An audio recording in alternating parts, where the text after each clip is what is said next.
Normally, the relationship between toys and cartoons is clear.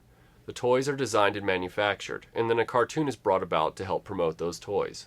And what you hope for is a synergy between the cartoon and the toys it was designed to promote. With Wheeled Warriors, Mattel was clearly asleep at the wheel.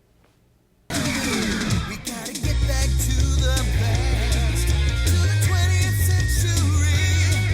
Digging through the bubble wrap into your memories. Back was the collector, he's protecting what we find. Relentless heavy metal guns keep us safe through time. RetroBlasting. What's with the show? Just the corners of your mind. RetroBlasting. Why? The stuff you love since you were 9. Wireless. Blasting into the past. To see what thrill still lasts. RetroBlasting.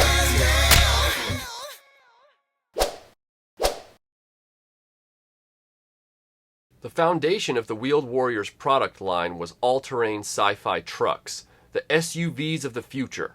Highly stylized, almost steampunk-like by today's standards, the toys are, at first glance, more like little works of art. With their gold and silver metallic accent pieces and the interesting sculpting, these guys really stand out. The gimmick was that all of the various vehicles had interchangeable parts and weapons. You could disassemble each vehicle down to the main axles and build it back up with a new configuration. You could mix and match parts between vehicles as well. If you were so inclined, you could put bad guy weapons on good guy vehicles, or vice versa. Each vehicle had a set of spare wheels and a few additional weapons, so you could change it up even if you only owned one toy. They also sold weapons packs for both the good guys, the Lightning League, and the bad guys, the Monster Mines, to provide even more add-ons and accessories to switch around. Mattel highlighted the Stack Attack feature in all of the commercials and paper ads. The idea was you could stack multiple vehicles on top of one another and create a mega vehicle. There was just one problem. There was only one vehicle that had the holes properly configured for stacking, Armed Force. So you could only stack 2 vehicles total, and the one on the bottom had to be Armed Force every time. Not very well played, Mattel. Switching the accessories sounds cool, but the novelty wears off quickly. Because the missiles are attached by these posts that go into the body of the vehicles, when you remove them, that protruding peg really destroys their aerodynamics. Where G.I. Joe vehicles put the mounting post on the vehicle itself, so the missiles were more realistically shaped and infinitely throwable, the Wheeled Warriors weapons just weren't as slick or interactive. The other problem with all of the parts being removable is that it's a nightmare if you're a collector and you want to put together complete vehicles. Unlike G.I. Joe and Transformers, where the fan base has a wealth of information about all the parts lists and what was packaged with which toy, Wheeled Warriors is a very niche toy line, and the toys are not cheap to acquire either, even with incorrect or missing parts. When looking for the few I wanted, I learned quickly that every seller online had the vehicles photographed with different parts, and almost all of them had a disclaimer expressing their doubt that the toy was complete. In the end, I had to buy a large lot of vehicles and parts that I'd taken careful inventory of prior to purchase. I had to find as many photos of the toys still in their boxes as I could beforehand, and study them carefully, then cross-reference them with other photos to make sense of it all. Thank God the toys were packaged in window boxes so that I could look up pictures online and zoom in and start to discern what was in each box. The few websites I found that actually had parts lists for each vehicle didn't show pictures with those parts, and the sellers online that were selling these vehicles never described the parts or the vehicles accurately, so you were caught in a loop that you couldn't escape from. Like so many others, the seller I purchased from had all of the parts mixed up between the vehicles, but at least he was selling them all together. A lot of times, a seller will have multiple vehicles selling separately, and you'll see parts you need for one photographed with another. Even after you buy a lot of parts, most likely there's still 1 or 2 missing pieces you're going to have to track down. That's what happened to me. And then the rebuilding will have to begin. To quote the theme song, there's still a long, long way ahead of you. There's a power that comes from deep inside of you. As every day you're reaching toward the light. And you know there's a long, long way